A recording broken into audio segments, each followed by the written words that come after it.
Acá está. Ahora nos toca la señora Clotilde.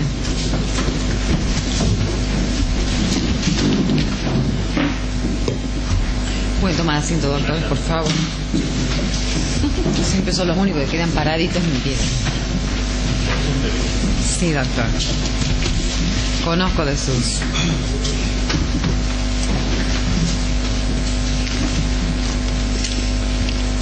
buenos modales.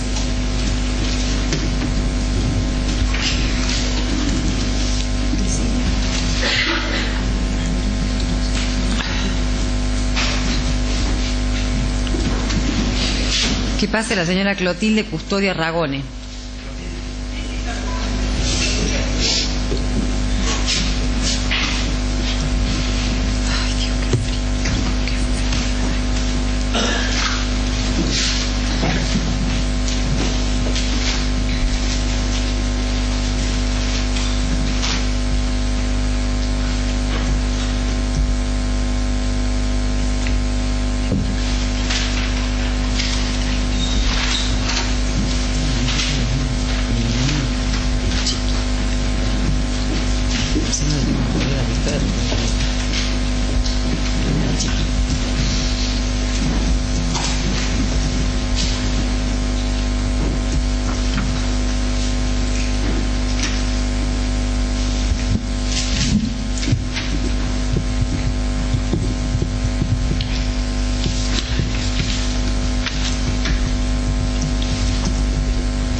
Buenos días.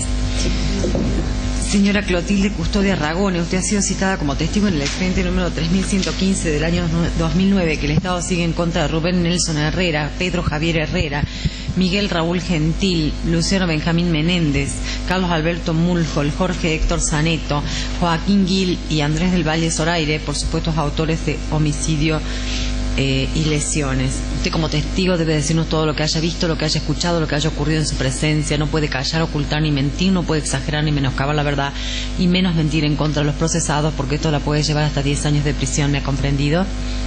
¿Jura decir la verdad de todo lo que sepa y cuanto le sea preguntado? Tome asiento, por favor. Señora Ragone, ¿usted conoce a alguna de las personas que le he mencionado, de los imputados? ¿Es amiga, enemiga, acreedora o deudora? ¿Tiene algún grado de parentesco, algún interés en cómo se resuelva la causa, algún impedimento para declarar? No, no tengo ningún grado de parentesco y sí conozco a una, especialmente a Gentil. Ajá. Bien, ¿ese conocimiento le impide decir la verdad? No. Bien, perfecto. Señor fiscal, ¿puede interrogar a la testigo? Gracias, señora presidenta. Perdón, señora Ragone, se está filmando por parte de las personas del Inca y quería preguntarle, pedirle su autorización para la filmación o no. Sí, no tengo problema. No tiene inconveniente, perfecto. Doctor, ahora sí. Buen día, señora Ragone, ¿cómo le va? Yo le pido para empezar que usted, si nos puede relatar al tribunal qué recuerda del 11 de marzo del año 76, los detalles que usted se acuerde de ese momento.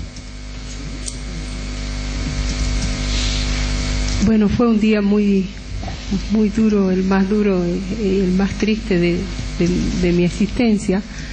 Y yo recién me enteré del secuestro de mi padre como media mañana, porque vivíamos como a 2 cuadras, y antes de que me mandaran a llamar, entró unos policías a mi departamento y me dieron vuelta todo el departamento, los colchones, el libro, todo, y yo ni siquiera enterada estaba de que por qué pasaba eso.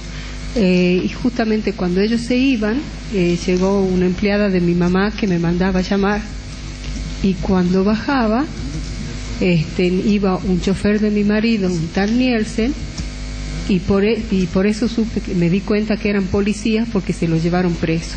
Entonces yo me fui caminando hasta la casa de madre, y ahí ya cuando llegué había mucha gente,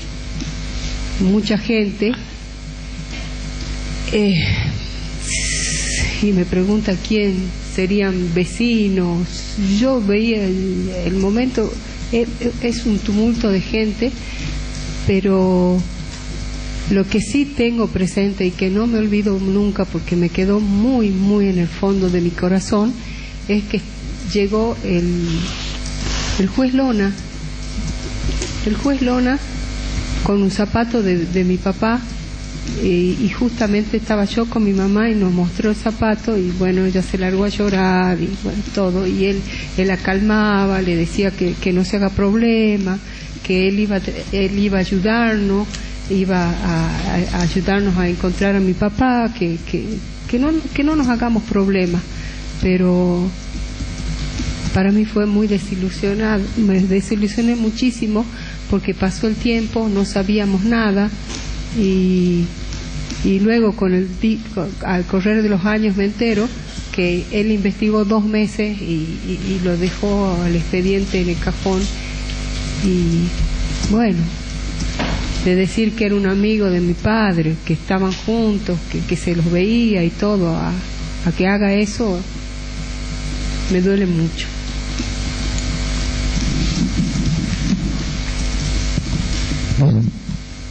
Ahora un poco para atrás. El 11 de marzo usted estaba en su casa. Sí. Que era a unas cuadras de la casa de su padre y de su madre. Sí. ¿Llega la policía a su casa? Sí. ¿Se identifican como tales? ¿Qué le dicen? Nada. Entran, echan, abren la puerta. ¿Abrieron la puerta directamente? No, yo le voy a abrir la puerta y entran. ¿Uniformados estaban ellos? No, por eso digo, deduzco que eran policías, porque cuando llega el chofer de mi marido, se lo llevan, y nadie tiene poder como para llevarse a nadie, si no es la policía. O sea, entró un grupo de personas a su casa. Me dio vuelta todo. ¿Cuántas personas eran más o menos? Y serían 4 o 5. ¿Usted les llegó a preguntar qué hacían ahí?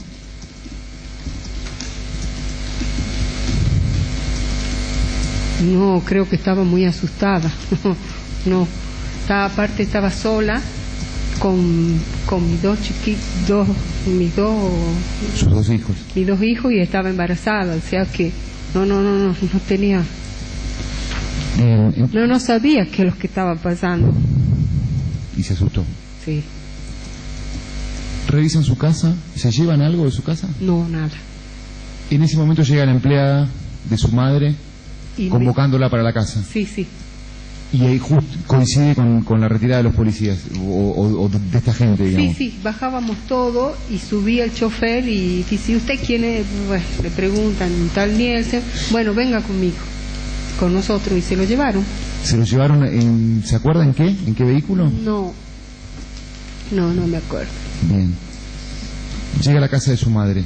Usted dice que había una gran cantidad de gente, piensa que había vecinos en un tumulto, pero recuerda la presencia del juez Lona. Sí, porque llegaba en ese momento. Llegaba en ese momento. ¿Llega solo o con alguien? No me acuerdo. ¿Qué se entera en ese momento de lo que le había sucedido a su padre? Me dice mi mamá, lo secuestraron a tu papá, me dijo tu tío Pepe. Y eso se lo cuenta su madre. Sí. Con el correr de los días, ¿cómo ustedes hacen alguna averiguación? ¿Qué es lo que pasa con ustedes con el correr de los días? No sé, quizás ahora lo veo con mucha ingenuidad. Creía en la policía, que lo estaban buscando, y decían, se dice que está por allá, que está por acá, íbamos, veíamos y no, nada era cierto, no, nada era verdad, no, era una cosa total, pero es decir, que no se sabía nada. ¿Ustedes volvieron a tener contacto en esos días posteriores con la policía o con el juez de la causa en ese momento? Yo, especialmente yo, mis hermanos no sé. ¿Y usted con quién se contactaba? Con nadie, estaba en mi casa esperando que mi papá vuelva, no me movía de mi casa. Por eso, entonces, pero usted se quedó en su casa, ¿la policía la contactó? En la casa de mi papá. ¿En la casa de su papá? Sí. ¿La policía la contactó a usted esos días? No. ¿El juez Lona tampoco? No. ¿Usted recuerda que previamente a esto que haya pasado, su padre había recibido algún tipo de amenazas o algún tipo de advertencia sobre que esto podía pasar? Sí. ¿Le puede contar al tribunal cómo? Bueno, unos días antes, como él estaba, Villa Mayor era muy confidente con mi papá, estaban casi siempre juntos, y me agarra y me dice, Clotildita, él me dice siempre, Clotildita, ayúdame a convencerlo a tu papá de que se vaya, porque yo sé que me han dicho que si no se retira porque ahora mi papá se estaba estaba de nuevo en las internas del partido, dice que si no se retira de esa, lo van a matar. Entonces, bueno, le digo, yo te ayudo a convencerlo, pero mi papá era muy terco y no. Y otra fue la noche anterior que llegó el señor que vivía a la vuelta de mi casa, Mendoza, y le dijo que se vayan, que él estaba muy seguro de que lo iban a matar. Esas fueron las 2 veces que yo consciente me acuerdo bien. Después sé que mis hermanos me contaban que recibían, como ellos estaban viviendo ahí, recibían amenazas por teléfono. Le vuelvo a ese diálogo que tuvo con el señor Villamayor. ¿Él le llegó a decir quién le dijo esto? ¿Quién le advirtió lo que podía pasar con su padre? En ese momento me dijo el nombre, me dijo un tal señor. Con los años no me lo acordé, pero después sí. Es decir, después cuando lo vi quién eran, todas las cosas. Fui abriendo mi mente, porque después del 11 de marzo para mí fue muy duro y como que negué todo, siento como que si me hubiesen sacado el pedazo de tierra en donde yo estaba parada, y es una nebulosa total. Y después, recién, con los años y quizás con el crecimiento mío, me voy enterando de todas las cosas, y en el 2004 es cuando empezamos a investigar, a ver, y ahí sí supe que era una persona de Buenos Aires, que había venido especialmente a decirle a mi papá que se retire, que se vaya, que renuncie. Yo no sé si mi papá habrá renunciado, no habrá renunciado. Según Villamayor, no tuvo tiempo de firmarle la renuncia cuando yo después que hablamos, pero no sé, la idea de mi padre no sé qué es lo que iba a hacer. ¿Usted sabe el nombre de esa persona ahora o lo rememora después de estos años? ¿De la persona que le avisó a Villamayor esto? Sí. ¿Lo puede decir al tribunal? Saneto. Bien, gracias, Clotilde. Y sé cómo lo encontraron en Buenos Aires, fue un avance para el juicio. Y cuando lo trajeron también lo vi. Bien, ¿usted llegó a hablar con su padre personalmente acerca de esta situación que le comentó Villamayor? Sí, pero dice, también me parece que era muy ingenuo, pobre. ¿A mí quién me va a hacer daño? ¿A mí quién me va a hacer mal? Yo soy una persona bien, que no le hago daño a nadie, no tengo enemigos, no tengo nada. O sea, que parece que, Salta era tranquila, era una ciudad bien, pero él creo que no consideraba que tenía enemigo. Él no consideraba que tenía enemigo. Usted relató que se llevaron detenido al señor Nielsen. ¿Sabe qué sucedió con el señor Nielsen después? ¿Volvió a hablar con él después de la detención? Sí, porque trabajaba con mi marido. ¿Y le contó qué sucedió cuando lo llevaron detenido? ¿A dónde lo llevaron? A la policía. Lo llevaron a la policía. Sí, ¿Y qué sucedió allí? ¿Él le contó? De él no, pero después me contaron que quería que diga qué color era el auto que iba a Ragone. Era gris, que él lo conocía todo. Bueno, yo te voy a decir bien de qué, que me digas bien de qué color era, y como un tipo de pegándole, ¿no? De una forma agresiva, de querer sacarle algo, de querer sacarle cosas de que no existían en mi familia.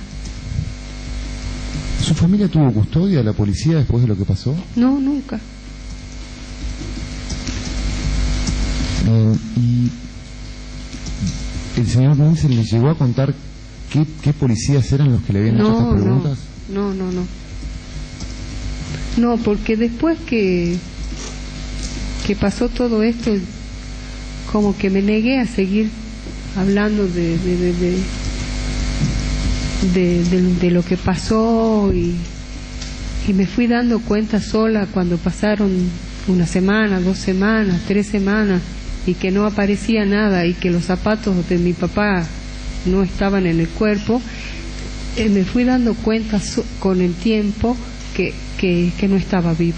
Yo no el mismo día no pensé que lo mataron, pero con los días me fui dando cuenta. Una última pregunta, dos preguntas más. En la casa de su madre, cuando usted va convocada por ella,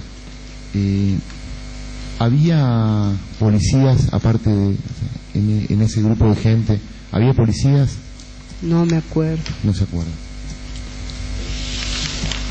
Sí, lo que sí me acuerdo que había eran los amigos de mi papá, los políticos. Eso, sí, los políticos, sí, que llegaba uno. Sí, los que yo conocía, los que iban a mi casa normalmente. Usted mencionó también que el juez Lora les mostró un zapato de su padre. Sí. ¿Usted sabe qué pasó con ese zapato? ¿Lo conservó él? Usted sabe que no me acuerdo, no sé, hasta el día de hoy no sé. ¿Usted qué edad tenía, Clotilde, en ese momento? 25 años, y estaba embarazada para tener, a los 11 días nació mi hijo. Bien, bueno, muchas gracias, Clotilde. Señora Presidenta, no tengo más preguntas. Gracias, doctor. Doctor Duarte. Clotilde, buen día. Buen día.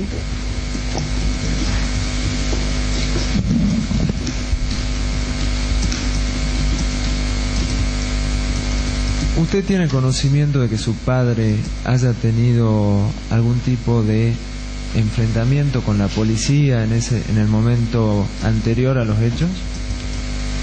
Sí, cuando mi papá era gobernador, tuvo un problema bastante serio con la policía. Como decía yo, aparte de ser ingenuo, me parece que era utópico, quería cambiar el sistema de policía. Tan es así que desarmó la cúpula policial, lo mandaron al interior, y a las chanchas que ellos tenían para llevar los prisioneros se las sacó y hacía que los llevaban a los chicos a la escuela. O sea, una cosa bueno, que se llevó la bronca de todos los policías que fueron mandados al interior, que apenas lo sacaron a mi padre, vuelven de nuevo, y es ahí donde él,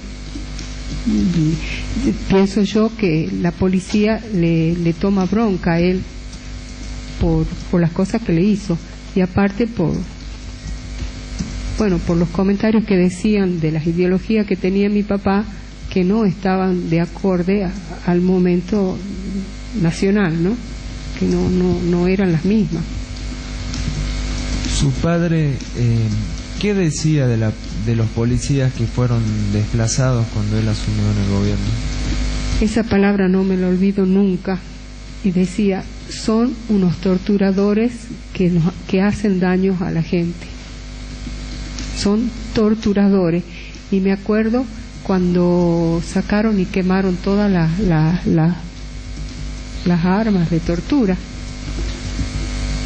¿Su padre incluía dentro de los torturadores a Joaquín Gil? Sí, sí, porque era el jefe de todo ello. Clotilde, ¿usted tiene conocimiento de otros adversarios que podría haber tenido su padre en aquellos momentos? Sí, Gentile. Gentile porque fui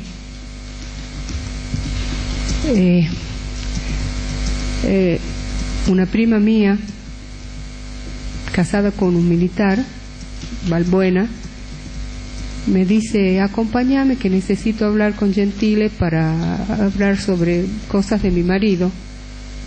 Y me lleva, y Gentile me dice, y me presenta como la hija del doctor Ragone. Y Gentile dice, ¿usted es la hija del doctor Ragone? De una forma muy despectiva, no sé, de una forma no convencional. Sí, yo soy la hija del doctor Ragone. Ah, pensaba que era otra persona muy diferente que usted. Con los años, le pregunto a mi prima, decime, ¿vos me dijiste que te acompañe porque tenía que hacer esa diligencia o mi papá te dijo que vaya? No, el tío me dijo que te lleve porque temía de que te confundan con tu prima María del Carmen, que murió en Palomita, y que para salvarte la vida, porque seguramente que él sabía, le habría llegado información de algún lado que me confundían porque habían comentarios de que yo era la amante de un alto guerrillero, y mi papá sabía que no era así. Entonces hace esa deducción, y bueno, me salvó a mí, pero no se pudo salvar él ni a mi prima.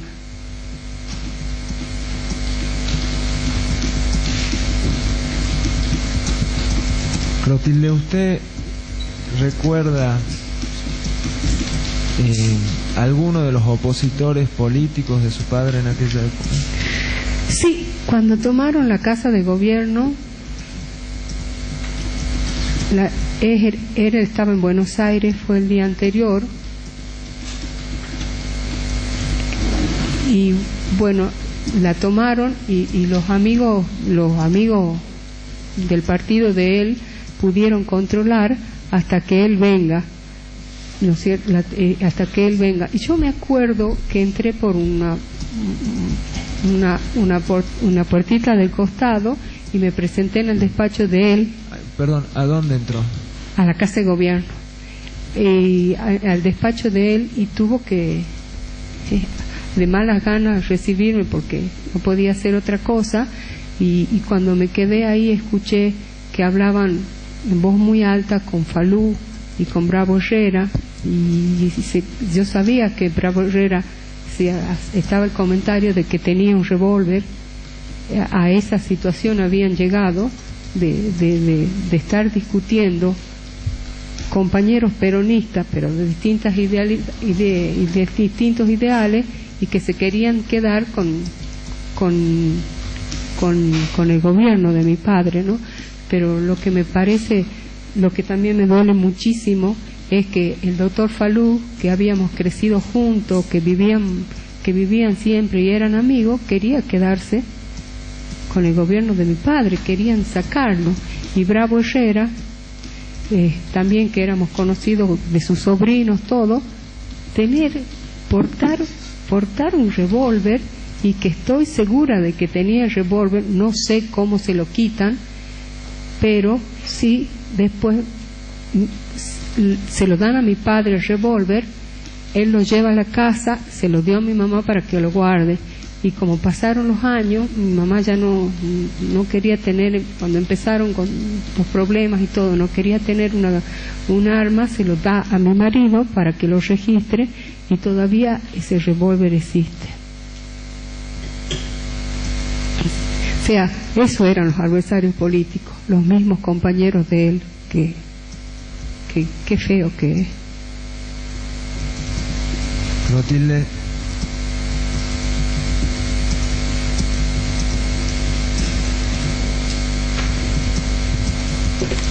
le hago un par de preguntas más y ya terminamos.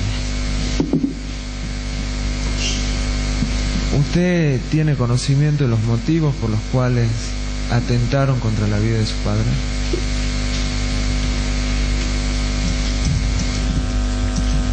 Y para mí está muy claro.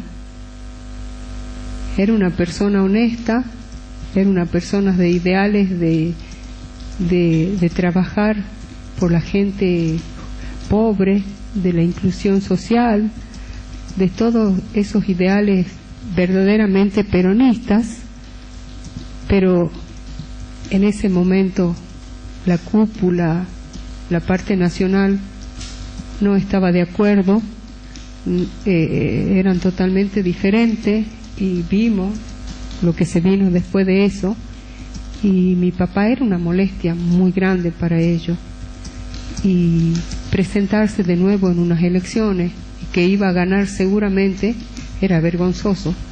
Entonces era obvio por lo que lo querían secuestrar. Según su conocimiento,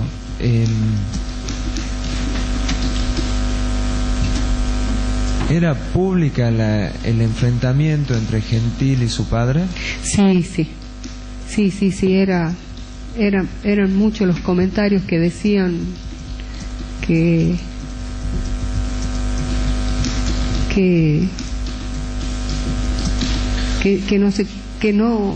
no sé si mi papá no lo quería, pero Gentile sí no lo quería, porque cuando a mi marido, bueno, después te lo cuenta él, lo traen de la finca, mi papá le dice a Gentile: bueno, ya que fuiste a requisar la finca, haceme favor, anda a requisar mi casa porque mi mujer no está ahora. Haceme el favor, si me vas a dar vuelta a la casa, dame la vuelta ya, porque para que terminemos con esto. O sea, que se ve que había un enfrentamiento entre ellos. Clotilde, ¿usted vio o miembros de su familia vieron sangre en el vehículo de su padre? Yo al vehículo no lo vi en ningún momento por mi situación en que estaba. Aparte, mis hermanos eran los que se preocupaban de esas cosas, pero sí sentí comentarios que había sangre en el auto. Sí, que había sangre. Después de los... Es más, me cuenta mi hijo, que era chiquitito, que se acuerda que cuando estaban lavando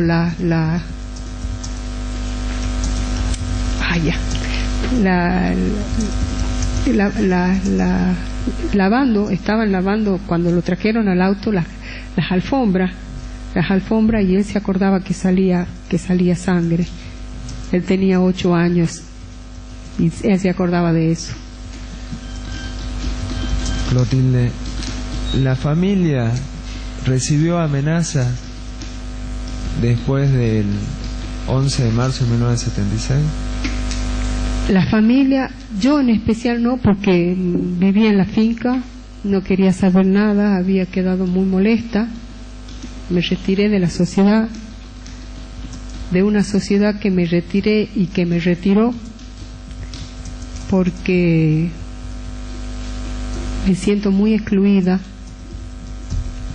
Ahora, cuando soy mayor, pienso las cosas, veo a todos los hijos de los políticos, compañeros de mi padre, que ahora están en los cargos políticos, son funcionarios, y ninguno de los Ragones pudo estar ahí.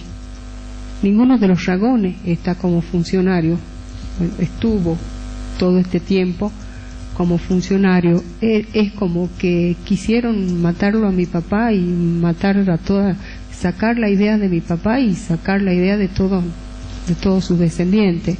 Me sentí muy excluida y al sentirme excluida me fui. ¿Usted cree que los hijos que sus hermanos no participaron en la vida política porque atentaron contra la vida de su padre? Sí, quedó una familia bastante destruida,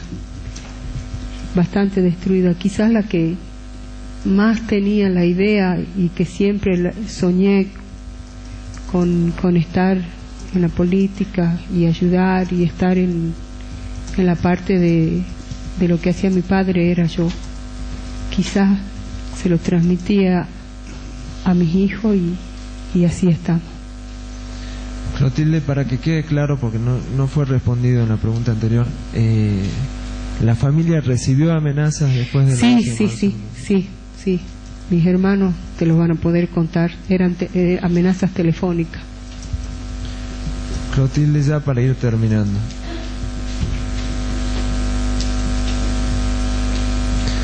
¿cómo cambió su vida después del atentado contra su padre? Mal, porque mi papá era el sostén económico.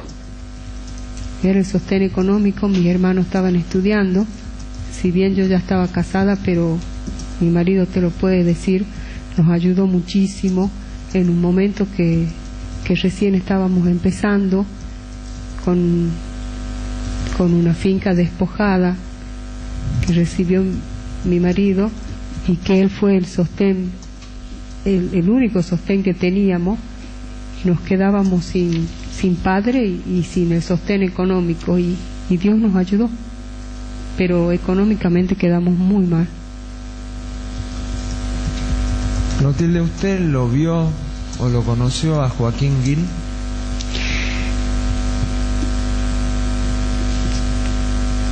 Creo que fue él el que me recibió, que estaba en una oficina al lado de cuando fui a verlo a Gentil.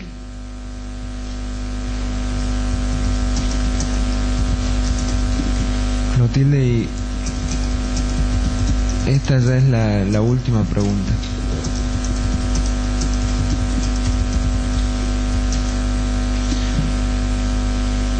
Sus hijos, ¿cómo recibieron el impacto de el atentado contra la vida de su padre? Mis hijos eran chiquitos. ¿Cómo se desarrolló su vida después? Mal.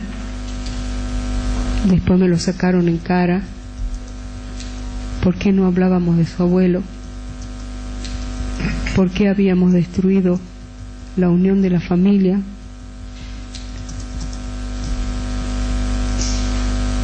¿Por qué no hablábamos sobre eso? Y el más grande ya tenía 8 años y tenía sus propias vivencias con él, lo adoraba, lo quería muchísimo y siempre me sacó en cara por qué no tomamos las cosas de otra forma. Pero yo le digo, vos sos nieto, yo soy hija, y era muy duro, muy difícil, muy bochornoso, hasta en algún momento quizás llegué a sentir vergüenza del apellido Ragone por las cosas que decían de mi padre. Pero alguna gente, porque era una persona muy querida, hubo como un plan que quisieron desprestigiarlo a mi padre. En ese momento fue muy duro, y tengo sobrinitas mías que me dicen que a ellos sí lo atacaron, a mis hijos no los llegaron a atacar, pero a mis sobrinos sí lo atacaron.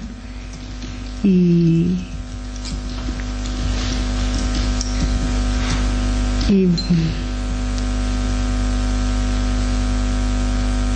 esa controversia que había, como todo un plan de decir que mi papá era una persona en esos momentos de izquierda, de que no estaba con las ideologías del país, ¿no?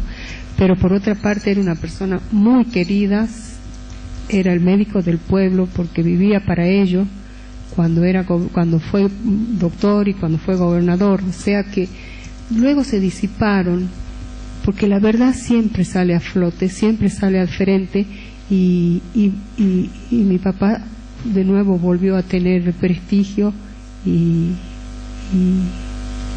el amor que le tenía siempre la gente. Hubo una campaña de desprestigio en contra de la figura de su padre y de la familia en general. Sí, hasta llegaron a decir que fueron los montoneros los que se los llevaron y que por venganza de los montoneros, me acuerdo que salió un panflete y nada que ver. Y amigos de él le preguntaron, amigos, militantes, fueron a la casa de él, de mi papá, y le preguntaron, doctor, nosotros queremos salir de la duda, usted es de izquierda, peronismo de izquierda. No, muchacho, le digo la verdad, yo no soy peronismo de izquierda, yo soy fiel al general Perón. Clotilde, la última pregunta. En virtud del enfrentamiento o de la oposición que había entre la policía con su padre y con las ideas de su padre, ¿usted cree que Gentil y Joaquín Gil tuvieron algo que ver en el atentado en contra de su vida? Sí, muchísimo. Yo creo que sí. Nada más, señora presidenta. Doctor Leiva. Sí. Yo un par de preguntas, señora. Primero, preguntarle si su padre tenía habitualidad en los horarios en que concurría su trabajo. Totalmente habitual, muy responsable, muy responsable, es decir, y muy de todos los días, ¿cómo se dice? Metódico. Él salía a las 8 de la mañana para el hospital, a las 4 de la tarde para la clínica, todos los días. O sea que era una persona previsible también en el recorrido. Sí, muy previsible.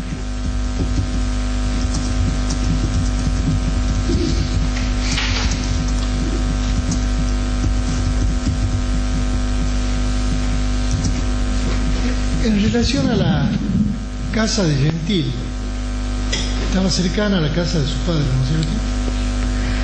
Cuando era chica ni siquiera me daba cuenta, pero después sí, supe que sí.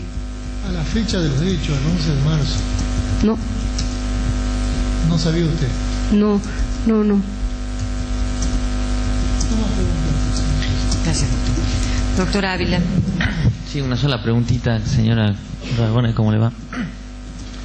El hecho que usted relató cuando acompañó a su prima, que no dijo el nombre, pero que estaba casada con un señor Balbuena de apellido militar, que la llevó a verlo a Gentil, y usted dice que en realidad el efecto de eso, después se enteró de que era para que no se la confundiese con su prima María del Carmen. ¿Esto fue así? ¿Gentil le dijo algo más de lo que le dijo en ese momento? ¿Usted la volvió a ver a su prima María del Carmen o solamente fue el hecho que relató y nada más? No, después yo no lo volví a ver más a Gentil, quedó bien en claro quién era yo. Mi prima, bueno, con la que estaba casada con el militar siempre nos vemos, ¿sí? Pero mi prima no, porque murió en Palomita. A la que... ¿Su prima ya estaba detenida? ¿María del Carmen estaba detenida? No, fue antes. Fue antes, Sí. En el 75, a fines de 75 más o menos. No más preguntas. Bien, doctora. No, doctora, ninguna pregunta. Gracias. ¿La defensa? Doctor. Doctora, disculpe. No, esa pregunta, doctor. Bien. ¿Doctor Petrina? Bien, doctores. No sé si me retuve. Mencionó el horario en el que ingresaron, este episodio que usted comenta del día de la desaparición de su padre, ¿mencionó el horario en el que habían ingresado a su casa? ¿Yo? Sí, porque usted después refiere que la vinieron a buscar, pero no retuve si nos dijo más o menos qué hora era cuando este grupo de personas ingresó por la fuerza de su casa. Sería más o menos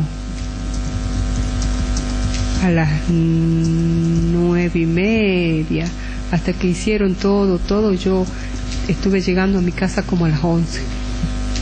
Pero el ingreso usted lo ubica alrededor de las 9:30. ¿Cómo? El ingreso de esta gente a su domicilio, usted lo ubica alrededor de las 9:30. 9:30, sí. Gracias. Está desocupada, gracias por venir esta mañana. Gracias. Que pase Jorge Fernando Pequeño.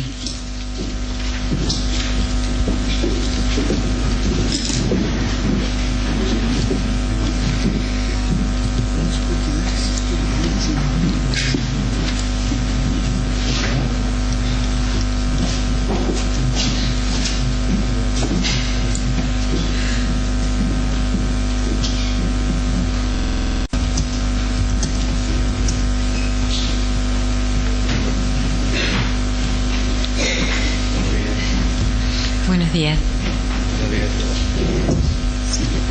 Señor Jorge Fernando Pequeño, usted ha sido citado como testigo en el expediente número 3115 del año 2009, que el Estado sigue en contra de Rubén Nelson Herrera, Pedro Javier Herrera, Miguel Raúl Gentil, Luciano Benjamín Menéndez, Carlos Alberto Murcal, Jorge Héctor Zaneto, Joaquín Gil y Andrés del Valle Zoraire, por supuesto autores de homicidio y lesiones.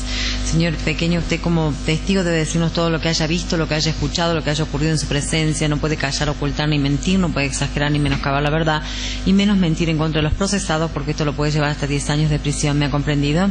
Póngase de pie, que le voy a tomar juramento de ley. Póngase de pie, por favor. ¿Jura decir la verdad de todo lo que sepa y cuánto le sea preguntado? Tome asiento. Señor Pequeño, ¿usted conoce alguna de las personas que le he mencionado? ¿Es amigo, enemigo, acreedor o deudor? ¿Tiene algún impedimento para declarar, algún interés en la causa, algún grado de parentesco con alguno de ellos? No. Bien, señor fiscal. Perdón. El Inca está realizando la filmación del juicio y queríamos su autorización, pues, si usted está de acuerdo con que ser filmada su testimonio. Sí, no hay problema. Bien. Doctor. Buen día. Buen día, señor Pequeño, ¿cómo le va? Usted fue convocado a prestar declaración como testigo. Yo le pediría que relate todo lo que recuerda acerca de los hechos que ocurrieron el 11 de marzo del 76, el secuestro del doctor Ragone, todo lo que recuerda sobre eso. Y a partir de su relato le haría algunas preguntas adicionales. Yo el día 10, el día antes, la noche anterior, estuve cenando en la casa de mi suegro, el doctor Ragone. Él me pidió que si lo podía buscar al otro día temprano para que lo lleve hasta el hospital y que le lleve a ver un problemita del auto de él que tenía. Entonces le dije que sí, que iba a la mañana a buscarlo. Pero yo en ese momento, el día antes, yo tenía un camión. Yo tenía un camión que yo trabajaba en mi finca, y lo había llevado al taller a hacer freno, a arreglar frenos, porque en ese momento tenía que tirar un carbón a todos los zaplas. Entonces no fui a buscarlo esa mañana, gracias a Dios, porque no estaría contando el cuento. Entonces yo me voy al taller y estoy toda la mañana ahí. Cuando vengo a las 1 de la tarde para ir a mi casa, paso por la casa de un señor que yo le había tirado leña para tabaco. Me atiende la señora, no estaba él. Yo iba a cobrarle. Me pregunta por el doctor, que sabía el doctor cómo estaba. Y le digo, está bien. Le digo, ¿por qué? Le digo, yo estuve anoche con él. No, dice, pasan un informe de un presunto secuestro, no sé. Mire, señores, no sé nada, le digo, recién estoy yendo a mi casa, era aproximadamente la 1 de la tarde. Entonces luego yo vivía en los departamentos de la avenida Uruguay, 460. Me voy, cuando llego a la casa, no había nadie en mi casa, siempre estaba mi señora con los chicos, y estaba toda la casa revuelta. Estaban todos los colchones, revuelto todo. Entonces me voy urgente, por lo que me ha dicho la señora esta, me voy urgente a la casa de mi suegro que quedaba cerca, y bueno, ahí me doy ya con un montón de gente, con todo este problema, ¿no? Y me dice mi señora que habían actuado muchos agentes, policía, entró a buscarme en la casa a mí. Entonces, ¿para qué me buscaría? No sé, entonces voy y me presento en la policía. Me voy, incluso me acompaña un doctor joven en ese tiempo, el doctor Lutay. Me presento y entro directamente hacia la oficina del señor Gil. Y yo lo conocía de vista, él me conocía también porque yo en ese tiempo practicaba un deporte que salía muy seguido en los diarios. Entonces cuando le pregunto que me presento porque me he ido a buscar a la policía y me dice, no, pequeño, anda nomás, ya está todo aclarado. Así que entro y salido ahí nomás. Cuando vuelvo a la casa, estaba una señora, la señora de un señor amigo que a veces me manejaba el camión en algunas ocasiones que yo tenía que hacer una diligencia, me quedaba aquí, él me iba a buscar leña. Y en ese momento me entero que dice que él me había ido a buscar cuando bajaba la policía, entonces lo habían retenido. Entonces me vuelvo a la policía, hablo con el señor Gil y bueno, ya nomás lo largo inmediatamente, así que hasta un rato nada más. Porque él me iba a buscar y cuando bajaba la policía de la escalera, ¿a dónde va usted? Le he dicho a la casa pequeña, a buscar a la pequeña, entonces lo han detenido. Eso es todo lo que en ese momento. Y después entró la gente y todo, entró todos los varios días después, bueno, esperando a ver las noticias y aparecía mi suegro. Gracias, señor Pequeño. Le voy a volver un poquito su relato para atrás. Usted dice que llega a su casa, el 11 de marzo llega a su casa, la encuentra toda revuelta, sí. No encuentra a nadie, va a la casa de sus suegros. Ahí se entera de la situación. Ahí me entero de ¿Qué es lo que le cuentan en ese momento? No, había mucha gente, estaba mi señora, mi suegra, mucha gente que había ido. Estaban familiares, todos estaban ahí en ese momento. ¿Había gente de la policía había en el lugar? No recuerdo si estaba gente, no recuerdo, pero había mucha gente. Usted de ahí se va a la policía a hablar con... Usted después de ahí, cuando se entera que esto es la policía en su casa, cuenta que va a la policía a hablar con Gil. Claro, ¿Por qué va a hablar con Gil directamente? Mire, porque él era el jefe de investigación, o no sé cómo le llamaban en esa época. Y yo cuando entro con el abogado, estaba la oficina de él al frente. Y yo lo conocía de vista a él, y entonces me voy derecho ahí y le digo, vengo a presentarme, porque me han ido los policías a buscar, que le digo, ¿por qué se trata? No, dice, pequeño, anda nomás, que ya está todo aclarado. Y yo supongo que era por el tema de que en el auto que lo secuestraron a mi suegro estaba a nombre mío. Lo que yo le pregunto es, si usted fue a ver a Gil, o sea, usted fue a la oficina, a la jefatura de policía, asumo, ¿no? ¿Usted lo vio a Gil? ¿Lo fue a ver porque era una persona relevante dentro de la estructura de la policía o porque lo conocía o por las dos cosas? No, por las dos cosas. Bien. Por las dos cosas, perdón. Usted, cuando Gil le dice, bueno, pequeño, quédese tranquilo, está todo solucionado, usted vuelve... Vuelvo a la casa. A la casa. A la casa, pasar por la casa de mi suegro. Y ahí se entera... Que un señor Nielsen, que me ayudaba a veces en el camión, que era amigo mío, a veces me hacía viaje en el camión, en ese momento me había ido a buscar y claro, bajaba la policía y lo habían detenido, me llevó. Entonces me vuelvo a la policía y bueno, le digo al señor Gil que habían detenido a un señor amigo, pero no, ya está, y lo solté inmediatamente. Ah, perfecto, o sea que lo soltaron cuando usted fue. Claro, sí. Bien, perfecto. Le hago una pregunta, ¿qué recuerda del tema del auto donde secuestran al señor Rebone? Porque estaba su nombre, sí. Sí. Era un auto de mi suegro que lo había comprado para la señora, pero estaba a nombre mío el auto. Claro, casualmente yo he ido a verlo, a retirar el auto con uno de mis cuñados, y sí, tenía en el asiento del acompañante, tenía mancha de sangre en el espaldar, en el torpedo del auto tenía mancha de sangre, y en la alfombra del auto ahí tenía mancha grande de sangre. Bien, perfecto. Eran manchas nada más. Sí, manchas de sangre, manchas. Y aquí en el piso sí era mancha grande, ¿no? Bastante sangre en el piso, en la alfombra del auto. ¿Notó un daño adicional en el auto aparte de las manchas de sangre? Tenía un poquito abollado en la puerta. Se ve que cuando hicieron el secuestro lo trancaron en la puerta del que maneja, entonces lo chocaron un poco, ahí tenía un poco abollada la puerta como para que no pueda salir de ahí.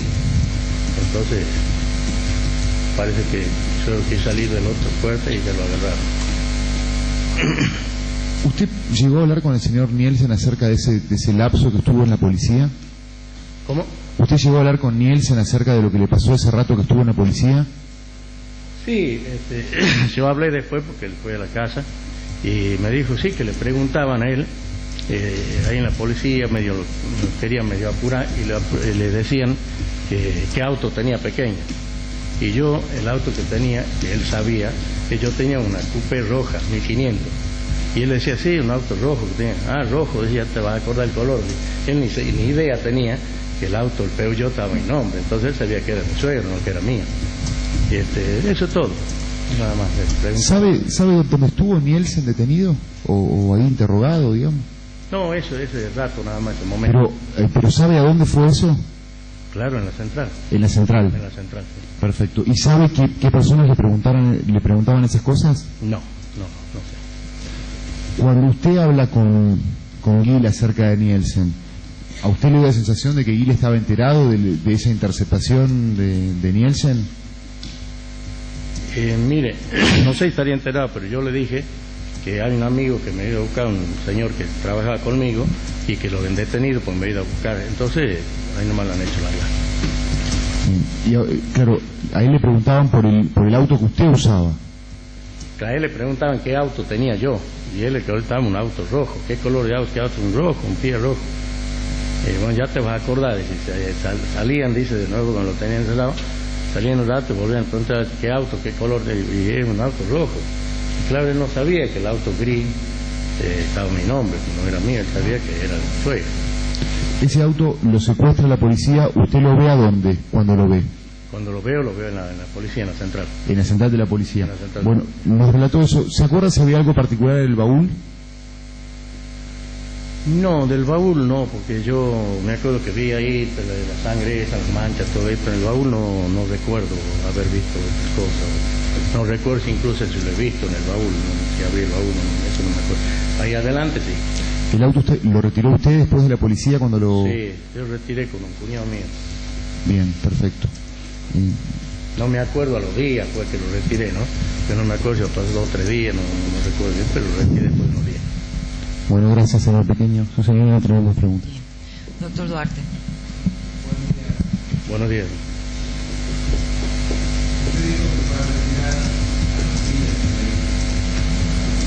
Sí. Sí, ya estaba seca, sí. Estaba seca.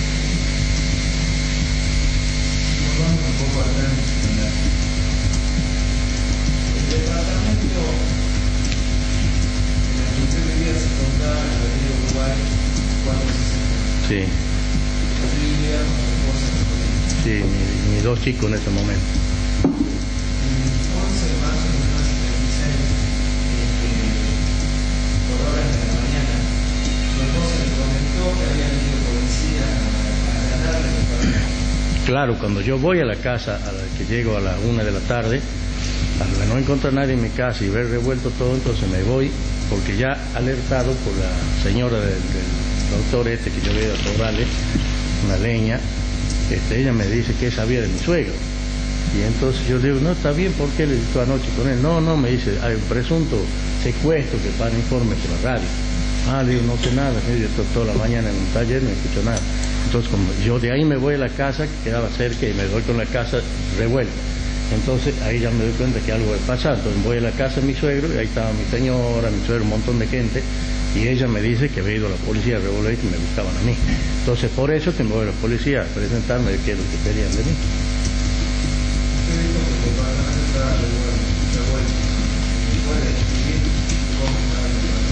Sí, revuelta, colchones dados vuelta, todas las camas dadas vueltas, los roperos abiertos, los armarios, los placares abiertos, revuelto todo así la ropa.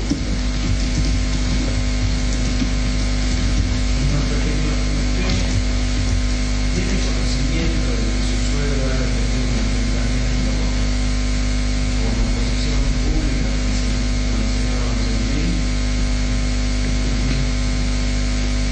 Mire, cuando mi suegro lo sacan del gobierno, al poco tiempo, no sé, habría decirle un mes o 2 meses, yo estaba en mi finca y con mi suegro visitándome ahí, y me llega un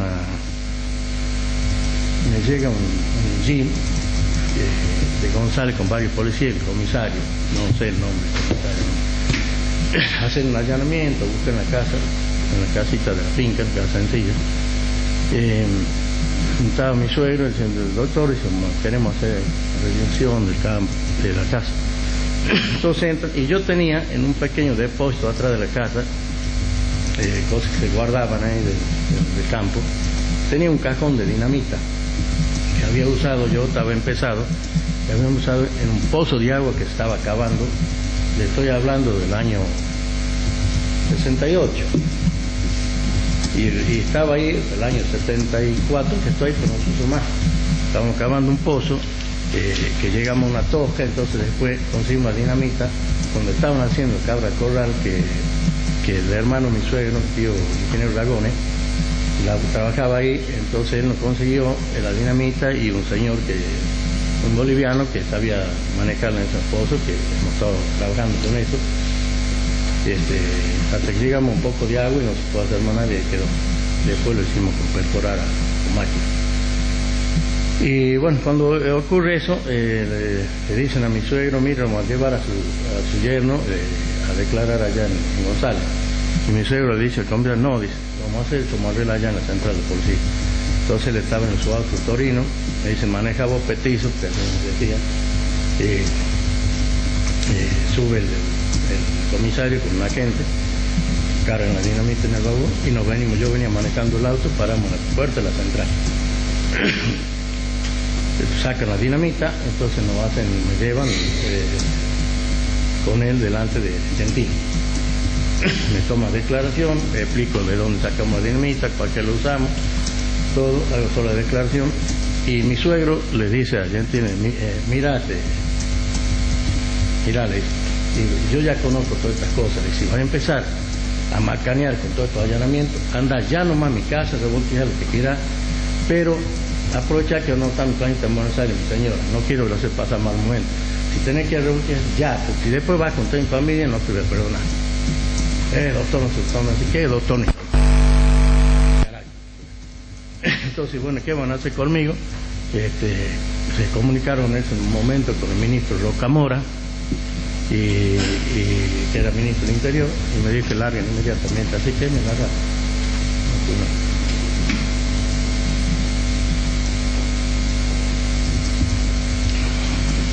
Cuando usted fue a la policía,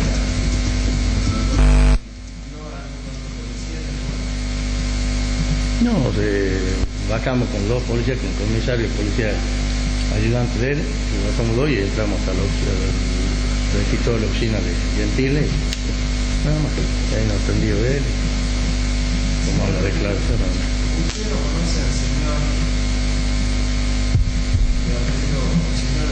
Gutiérrez? Sí. ¿Puede ser el nombre de usted? Luis Roberto Gutiérrez, el veterinario, conocemos desde chico, compañero de colegio. ¿Ese señor le comentó a usted algún hecho vinculado al destino del cuerpo del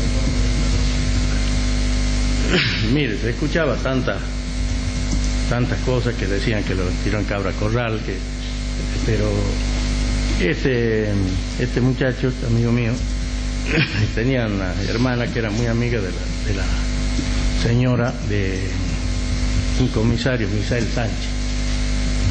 Y esos comentarios que contaban, él se reunía, hacía su cumpleaños, todo con los compañeros de él que llamaban la pesada, la policía en ese tiempo. No me acuerdo el nombre de los comisarios en ese momento. Creo que uno decía Sapo, otro no sé quién, pero eran varios. Y dice que en unas reuniones de esas donde comían, se pasaban de copa, que habían sentido que dice que no, que al cuerpo Ragones lo habían dinamitado en el camino a Gallinato. Eso es el comentario que he escuchado que gente que estaba ahí en el cumpleaños en la reunión. Después, otra anécdota, año 77, un muchacho, yo competía en el deporte, había hecho un campeonato nacional aquí, de fisiculturismo. Y venían de Buenos Aires a competir, todo. Aquí había un señor que se llama Julio Pinto, un atleta de alto nivel también. Y él estuvo, por intermedio de Gutiérrez, cuando termina el campeonato, lo invita a una comida, una fiesta que estaban haciendo en Misael Sánchez, y lo llevan. Y él se llamaba Julio Pinto, tenía una cadena que decía las iniciales del JP. Y también contaban ya tomado, y macaneando, bailando, no sé qué. Resulta que se arrima Misael Sánchez, y le agarra así como dice, JP, yo a esto, dice, lo limpia así, que le comentó. Y él no se cayó, mira, si no estarías vos con el fierro ahí, claro, él no sabía nada, ni conocía nada, ni quién era, ni que era, no conocía nada, el hombre que venía por competir nada más. Y si vos no estás con el fierro ahí, lloras en mi brazo. Y nada más, y de ahí se armó el de pelota, y ya se han ido. Eso es el comentario, yo no tuve comentario de mi amigo. ¿Recuerda en qué año fue el presidente? 77, año 77. Y cerca de noviembre de 77, por ahí.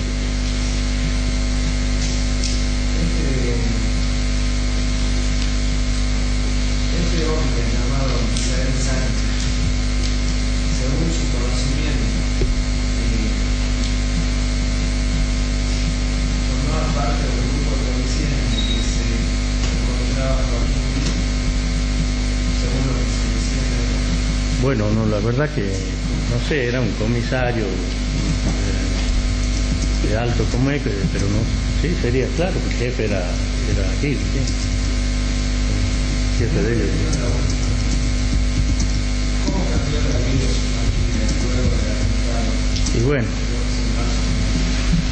imagínense, después que no estaba la cabeza que dirigía todo, que mantenía todo, ha venido un cambio, mi suegra con el hijo todavía estudiando, tuvo un tiempo en Buenos Aires, después se fue a vivir con nosotros, alquiló la casa para, duro, sí.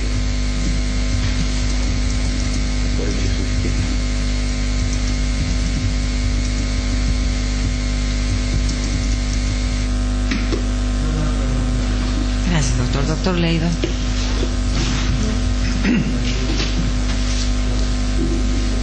Señor Pequeño, usted dijo de que el día anterior al secuestro de su suegro, él le había dicho que lo pase a buscar a la mañana. ¿En qué horario era que lo tenía que buscar usted? Y él siempre, el hombre que salía a las 8 de la mañana ya estaba él yendo al hospital, toda la mañana iba al hospital, y por la tarde, a las 4 de la tarde ya salía a la clínica, a la clínica, a la tarde, a la mañana tenía el hospital. A las 8 de la mañana tengo que buscarlo un poquito antes. Una pregunta vinculada a esto, y el camino desde la casa del doctor Ragones hacia el hospital, ¿siempre tomaba el mismo camino? Sí, siempre iba por... No había otra forma, porque el tráfico que usted viene bajando por el mar y dobla por el Milagro y lo lleva hasta donde se corta la calle y dobla para el hospital. Ahí desemboca justo en la calle del hospital, en la guardia. Sí, siempre tomaba el camino. No había otro para tomar normalmente. La casa del jefe de policía en esa época era una casa que el vecindario conocía, que tenía guardia policial. Sí, el que pasaba por ahí, sí, era una esquina que estaba una cuadra y tiró la cuadra y media de donde fue el secuestro, y siempre había policías, ¿no? Siempre había 2 policías de guardia. Suponiendo que a su suegro le hayan hecho la inteligencia previa de determinar las horas, los recorridos, las personas que hicieron ese tipo de trabajo se habrían percatado de las policías que estaban en la casa del jefe de policía de Salta. Por la cercanía eran personas que se veían, que custodiaban o estaban en forma oculta. No, siempre estaban en la vereda, dentro de la casa estaban los policías, ¿no? Cualquiera que pasaba por la calle eran visibles, Sí, los policías de custodia. No más preguntas. Doctora Ávila. Sí. Unas preguntas referidas al vehículo. Usted aclaró que el vehículo estaba a su nombre. Y yo le pregunto, los papeles del vehículo, ¿dónde los tenía guardados? Y en casa. En la casa. Y cuando volvió y vio su casa revuelta, como dijo, utilizó ese término. Un momentito, no, Sí. los papeles del vehículo estaban en la casa de mi suegra. No los tenían guardados. Está bien, estaban en mi nombre, pero el auto de él. O sea que los papeles del vehículo estaban en la casa. En la casa del doctor. Ah, ponen bien, perfecto. Por favor, ¿Y la ¿puede segunda mirar pregunta? para adelante? Mirando para acá, por Gracias. favor. Sí, disculpe. Y la segunda pregunta, referida también al vehículo, su suegro le dijo que el vehículo tenía una avería o algo así. ¿Qué era? Claro, yo no recuerdo bien cuál era el problema, por eso se fue en el Peugeot, porque en el auto que andaba casi siempre de él era el Torino, y casualmente lo dejó al Torino y se fue en el Peugeot, que no tenía problema, porque yo no fui a buscarlo. Si no hubiera ido en el Torino, yo lo hubiera dejado y iba a hacérselo arreglar. ¿Y el Torino en nombre de quién estaba? No, de él. El Torino estaba en nombre de Miguel Ragón. De Miguel Ragón. No, nada más. Bien, doctora. No hay ninguna pregunta. La defensa, doctor. Sí, señora Presidenta, muchas gracias. Señor Pequeño, luego, con el tiempo, usted pasó y individualizó más o menos la altura de la calle del Milagro donde habría ocurrido el hecho del secuestro de su suegro de Torreón. Sí, porque incluso se encontró el zapato y estaba justo al frente de que en ese momento existía la empresa Betela. Bien. ¿Usted conoce o conocía en ese momento cuál era la casa del jefe policial? Sí, conocía la casa en la esquina. ¿Usted podría manifestar si se puede ver desde el lugar? Si se podría ver desde el lugar donde se encontró el zapato de su suegro, se puede ver la casa de lo que entonces fue la jefe policial, ¿cierto? Sí, la esquina se la ve, Pero la casa esquina. Y claro, en la propia esquina, para esta mano. ¿Esa esquina de la casa de Ventel? ¿Era esquina de la casa de Ventel? Esquina. Nada más, señor presidente. Bien, doctor Petrina. Buenas tardes, señor Pequeño. Buenas tardes. ¿Recibió algún tipo de amenaza después de lo que le pasara a su suegro? Yo personalmente no, a mí no, nunca. Yo siempre estuve trabajando en el campo. Venía periódicamente, cuando yo no venía, demoraba, mi suegro me iba a visitar a la finca seguido. Después de lo de su suegro, ¿no? Después, no, yo no. ¿Y tiene conocimiento si este señor Julio Pinto, después del altercado que mencionara, le pasó algo? No, nada, absolutamente. Quedó ahí, no. digamos. No, quedó ahí, se fue a Buenos Aires, pues vive en Buenos Aires, un atleta que ha venido por ocasión del campeonato, nada más. Ninguna otra pregunta, señor presidente. Bien, está desocupado, gracias por venir esta mañana, puede retirarse. Muchas gracias.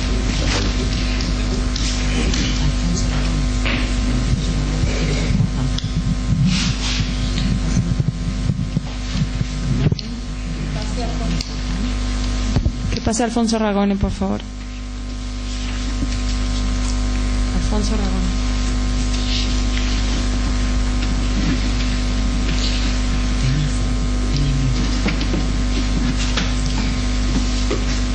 Alfonso Ragone, después tenemos Pinetti, después tenemos Sánchez.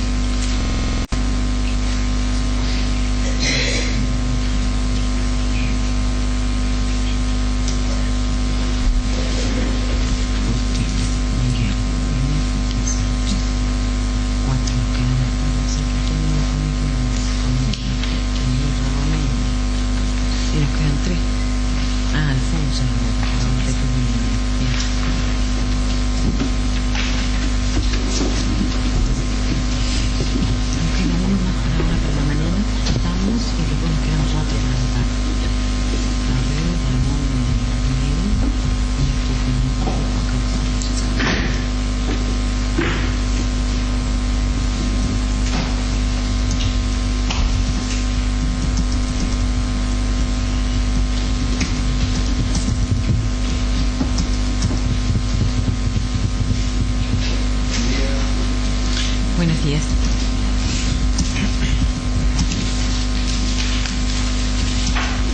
Buenos días. Señor Alfonso Ragone, usted ha sido citado como testigo en el expediente número 3115 del año 2009, que el Estado sigue en contra de Rubén Nelson Herrera, Pedro Javier Herrera, Miguel Raúl Gentil, Luciano Benjamín Menéndez, Carlos Alberto Mulhol, Jorge Héctor Saneto, Joaquín Gil y Andrés del Valle Zoraire, por supuesto autores de homicidio y lesiones. Usted como testigo debe decirnos todo lo que haya visto, lo que haya escuchado, lo que haya ocurrido en su presencia. No puede callar, ocultar ni mentir, no puede exagerar ni menoscabar la verdad, y menos mentir en contra de los procesados, porque esto lo puede llevar hasta 10 años de prisión. ¿Me ha comprendido? Póngase de pie, por favor, que le voy a tomar juramento de ley. ¿Jura decir la verdad de todo lo que sepa y cuanto le sea preguntado? Tome asiento, por favor.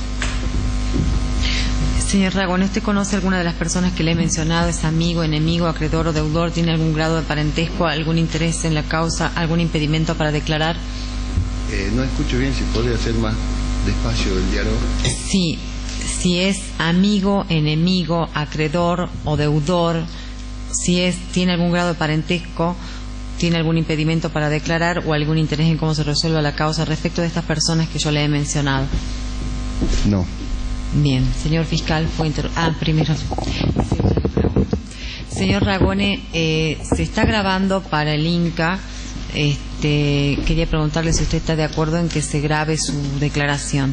Sí. Bueno, doctor, ahora sí. Gracias, doctora. Doctor Ragone, buen día. Buen día. Le pediría que relate al tribunal qué es lo que recuerda del 11 de marzo del 76, ¿no? Todos los pormenores que usted recuerda, y sobre eso a lo mejor le iría haciendo alguna pregunta adicional. Bueno, yo estaba estudiando en Buenos Aires, ya cursaba mi última materia, mis dos últimas materias, cuando fue un día jueves, cuando yo recibo el llamado de mis familiares para que me comunican que, bueno, había sido secuestrado mi padre, y me puse a llorar. Lloré toda una tarde, todo ese día, pero después, reflexionando, me puse a seguir estudiando, pero no pude seguir estudiando.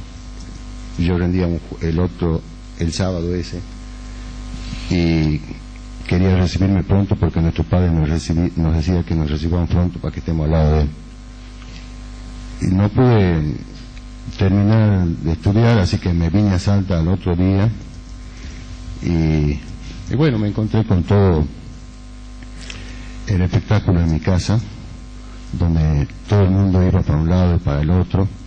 Se habían hecho requisas en mi casa, me comentaron que se había ido al sótano, arriba, mi madre llorando y tirada en la cama por mi padre, y bueno, toda la familia destruida.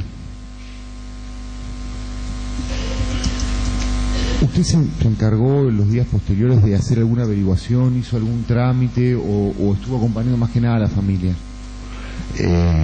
Todo, acompañé a la familia, y también fui a ver en algunos lugares posteriores o meses inclusive, donde nos venían distintas versiones y fuimos a recorrer distintos lugares para ver si se encontraba el cuerpo de mi padre.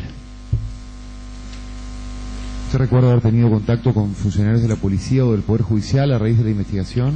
No lo recuerdo. ¿Recuerda si con posterioridad al secuestro de su padre, su familia recibió amenazas de algún tipo? Sí, anteriormente y posteriormente. ¿Nos puede relatar eso? Sí. Anteriormente siempre mi padre andaba preocupado porque ya intuía y tenía presentimientos de que algo le iba a suceder por versiones que venían de muchos lados, y siempre él nos aconsejó que pasara lo que pasara, nosotros siguiéramos haciendo nuestra vida, nuestro trabajo y la educación que él nos dio. Y después del secuestro recibimos múltiples amenazas de que nos iban a colocar bombas en el auto, que cuando arranquemos el auto nos iban a explotar el auto, y estuvimos muy tensionados, muy dolidos. Aparte del dolor del padre, el temor a cada vez que arrancaba uno el auto explote, y bueno, eso fueron múltiples las traumas y los dolores que nos provocó todo este siniestro que sucedió. Doctor Ragone, esas amenazas que su padre, o esa preocupación que usted dice que tenía su padre antes del secuestro, ¿nos puede precisar un poco más? Usted dice, había versiones de que algo le podía suceder. ¿Usted sabe de dónde venían esas versiones? Concretamente, ¿por qué le habían dicho que le podía pasar y por qué? ¿Cuáles eran los motivos de eso? Bueno, tendría que hacer un análisis muy amplio del tema. Nace desde Isabel Perón, ¿no? Cuando Isabel Perón toma el gobierno después de la muerte del general Perón, empieza una cierta persecución hacia mi padre, y cada vez se hacía más evidente, y la preocupación de mi padre me la reflejaba siempre diciendo cómo le iban a decir a él que maneje el gobierno si él tenía lo habían elegido el pueblo y no podían decirle cómo iba a manejar su pueblo, que era acá Salta, y lo presionaban para que haga acciones que no correspondían, como ser torturar a gente que le ordenaban. Él nunca mencionó mayormente los nombres, pero bueno, yo tengo en memoria mucho. No lo puedo expresar porque me provoca mucha tensión.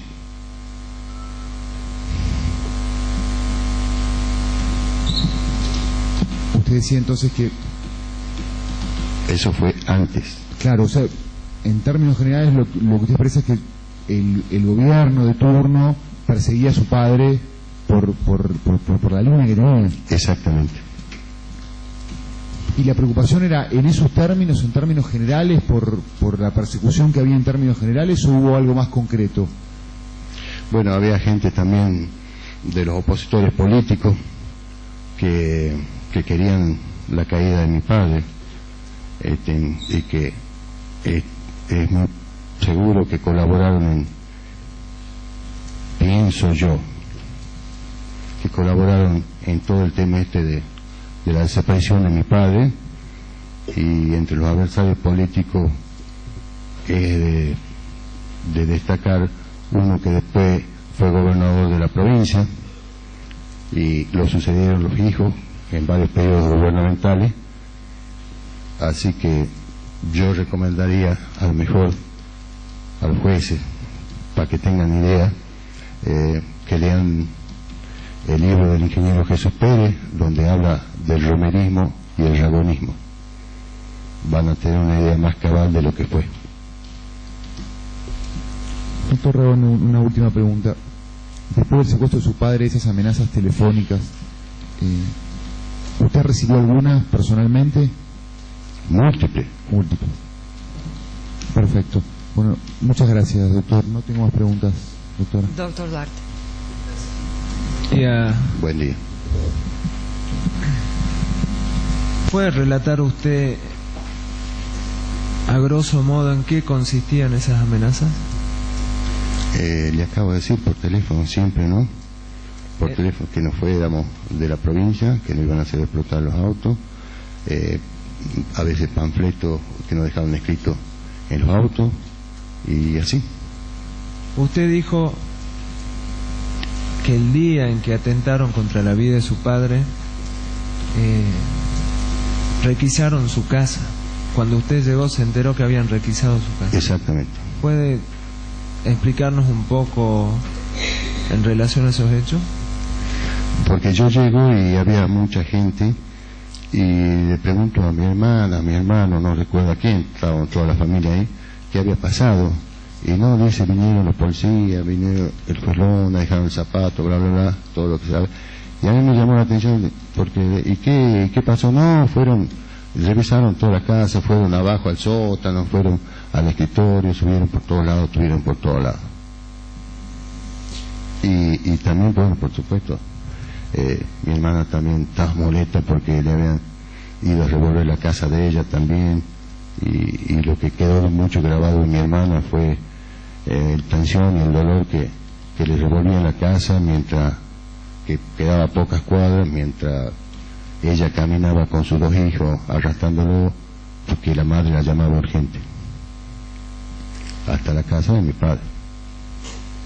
Doctor Ragone, ¿usted tiene conocimiento del enfrentamiento o la oposición que había entre su padre con la policía? Sí. ¿Podría, por favor? No puedo precisar.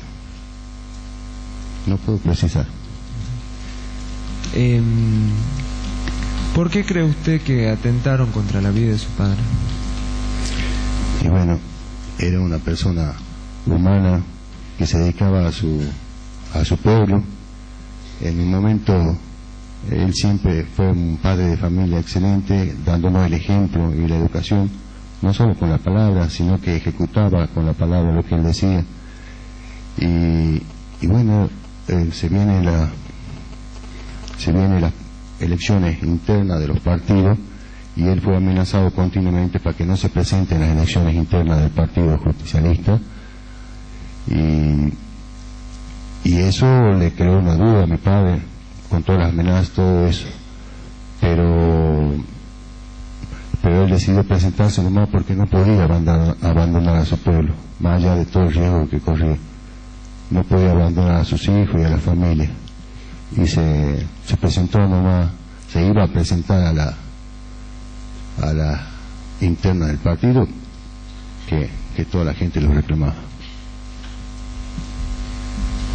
Doctor Ragone, ¿cómo cambió la vida de la familia después del 11 de marzo de 1976? Bueno, esa es muy difícil de contestar porque todos quedamos destruidos. Mi madre una depresión por muchos años, con trastornos, con tratamientos médicos y psiquiátricos que no lo superó nunca, aún lleva su dolor, como todo el dolor que lo llevamos los hijos y el pueblo y la gente de Salta que lo quiere muy mucho, porque yo seguí su profesión en su consultorio, sigo atendiendo hasta hoy, y todos los pacientes muchas veces me iban y me hablaban de mi padre y lloraban en mi consultorio, y yo tenía que absorber ese dolor de ellos y el mío propio, lo cual me significó mucho dolor, mucho esfuerzo para poder sobrellevar mi profesión. Y mis hermanos, el más chico José, hoy en día no puede volver a Salta porque siente un vacío tremendo, está en Buenos Aires. Los tres fuimos médicos, nos recibimos, era la idea de mi padre crear una clínica, mantener la salud, la lucha que siempre inició él por la salud de Salta, y quería que los tres seamos, no quería, sino los tres fuimos médicos siguiendo su ejemplo que nos daba, que nos recibía muy seguido regalos en mi casa, a mi padre, porque regalo simple, porque la gente que no le podía pagar, que él atendía, le llevaba cosas simples. Y mi hermano Miguel tampoco pudo seguir con la medicina, ya no sé, a lo mejor más interno a él no puedo saber. Y mi hermana huyó, por decirlo así, al campo con mi cuñado, todo destruido, y yo fui acaparado por los médicos del Hospital San Bernardo en el servicio de cirugía, quienes me enseñaron todo y me trataron como hijo del servicio. Así pude salir con mi profesión y con mi familia. Y bueno, después la familia se disolvió totalmente y cada uno fuimos aportando poco a poco para reunirnos, para reunificarnos y poder salir con el dolor que llevamos. Y hoy estamos acá.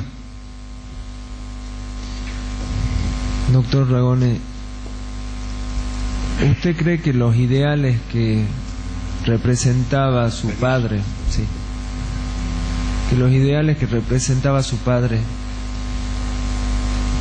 eran abiertamente opuestos a los que tomaron el poder en la dictadura de 1976? Sí, indudablemente. ¿Usted cree que atentaron contra la vida de su padre para sacar de raíz los ideales que su padre pregonaba diariamente en la provincia de Salta? Sí, indudablemente. Fue un golpe muy premeditado, con alevosía y ensañado hacia la sociedad, no solo hacia mi padre, para arrancar todo lo que, el ejemplo de mi padre, que era el trabajo, porque él tenía dos, ¿cómo puede decirse? Dos hijos predilectos, en una forma de decir. Uno era el trabajo y la vocación de trabajo, y otro era el conocimiento. Y eso es lo que más pregonaba, el trabajo y el conocimiento. Y bueno, eso es lo que pasó.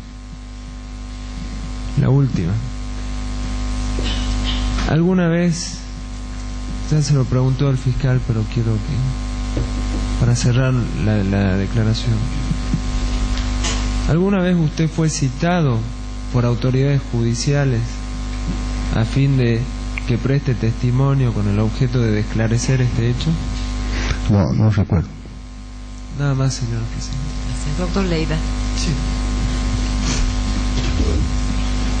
Solamente dos preguntas en relación a respuestas suyas. Usted dice que a su padre lo amenazaban con anterioridad, que le dejaban volantes en el auto, lo llamaban por teléfono, y también con posterioridad al secuestro. ¿Durante cuánto tiempo, con posterioridad al secuestro, su familia recibió amenazas? Mucho tiempo. No puedo precisar, pero varios años. Aún después del golpe militar del 24 de marzo. Justamente después del golpe militar se incrementan las amenazas.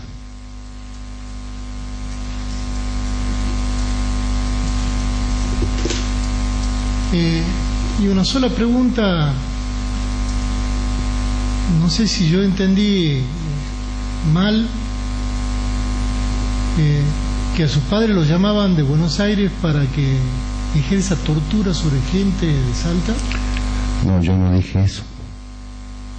¿Cómo no nos cuenta de vuelta? Que a mi padre lo presionaban desde Buenos Aires para que ejerza presión sobre gente que consideraban que eran no convenientes para el gobierno del momento nacional. ¿A qué personas estaban mencionadas esas presiones? Eso lo debe saber mi padre. ¿A usted no sabe eso? Él me comentó cosas que quedan dentro de mi corazón. nosotros estamos en un juicio oral. Ya lo sé. Y usted tiene la obligación de Ya lo decir sé. qué es lo que sabe. Y esa es la Lo pregunta que sé, le hay está cosas que haciendo no usted. puedo sacar, hay cosas que me bloquean, que no puedo sacar psicológicamente. No más preguntas. Doctor Ávila. Señor Alfonso Ragone, yo quería hacer referencia respecto de las amenazas que había recibido en su caso particular. La pregunta es la siguiente. ¿Usted hizo alguna denuncia policial o algo respecto a la...? No, teníamos pavor y miedo a la gente del proceso. Nada más. Doctora. No, ninguna pregunta. La defensa, doctor. Sí, señora presidenta. Doctor Ragone, usted mencionó que con anterioridad al secuestro de su padre había recibido amenazas. ¿Usted tiene conocimiento o pudo tomar conocimiento con posterioridad de dónde venían esas amenazas? No exactamente, porque eran múltiples de todos lados las amenazas. De los partidarios mismos políticos, del gobierno nacional y de muchos lados. No puedo precisar, son cosas que han quedado tratando de ver y quedar en mi memoria.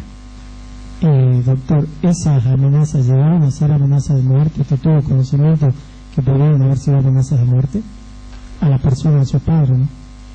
Bueno, sí, indudablemente, por eso él nos aconsejaba qué es lo que teníamos que hacer si le sucedía algo a él, que teníamos que seguir estudiando, trabajando y hacer la vida normal. Nada más, señor presidente. Doctor Petrina. Doctores. Señor Ragone, su testimonio ha concluido. Gracias por venir esta mañana. Está desocupado. Puede Muchas retirarse. gracias. Vamos a hacer un cuarto intermedio. Una hora, doctor, una hora. 40 minutos. Por favor, les pido puntual regreso a la sala porque tenemos 4 testigos más y el tribunal tiene otra audiencia en la sede de la calle de Anfunes.